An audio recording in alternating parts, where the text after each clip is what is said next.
Hello po, paano nangyayari ang sakit sa puso sa mga bata? Herman Buelva po uli. Narito ang ilang pangunahing kondisyon ng sakit sa puso na maaaring maranasan ng mga bata. Una, childhood hypertension o mataas na presyon ng dugo sa bata.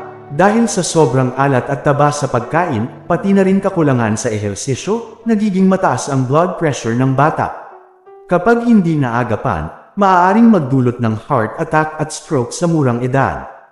Pangalawa, atherosclerosis o baradong ugat dahil sa kolesterol. Ang labis na taba at kolesterol ay maaaring dumkit sa blood vessels ng bata na nagpapahirap sa pagdaloy ng dugo. Maaaring magdulot ng heart attack at stroke sa murang edad. Pangatlo, congenital heart disease o depektong puso mula sa kapanganakan. May ilang bata na ipinanganak na may butas sa puso o problema sa heart valves.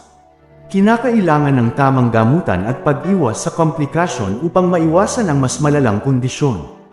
Ika-4, rheumatic heart disease. Ang madalas na impeksyon sa lalamunan o rheumatic fever ay maaaring magdulot ng damage sa heart valves. Nagdudulot ito ng hirap sa paghinga at panghihina ng puso sa kalaunan. Ang sakit sa puso sa bata ay maaaring maiwasan kung maaagapan at mababago ang kanilang lifestyle sa murang edad. Ano ang dapat gawin upang maiwasan ang sakit sa puso sa bata? Narito ang ilang mahahalagang hakbang upang mapanatiling malusog ang puso ng mga bata. Bigyan ng balanced diet. Siguraduhin kumakain ang bata ng maraming gulay, prutas, whole grains, at lean protein. Bawasan ang processed food at junk food. Iwasan ang sobrang matatamis, maaalat, at matatabang pagkain tulad ng fast food at soft drinks. Iwasan ang pagpapakain ng hotdog, instant noodles, at processed meat. Ang mga ito ay mataas sa preservatives at bad cholesterol na nagpapataas ng risk ng sakit sa puso. Patasin ang omega-3 intake. Ang pagkain ng isda tulad ng salmon at sardinas ay nakakatulong sa pagpapalakas ng puso. Hikayatin ang ehersisyo at paglalaro sa labas. Ang active lifestyle ay nagpapababa ng risk ng obesity at high blood pressure. Limitahan ang screen time, TV, gadgets, video games.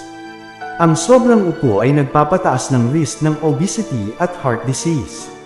Iwasan ang labis na stress sa bata. Bigyan ng oras ang bata para mag-relax at magkaroon ng sapat na tulog.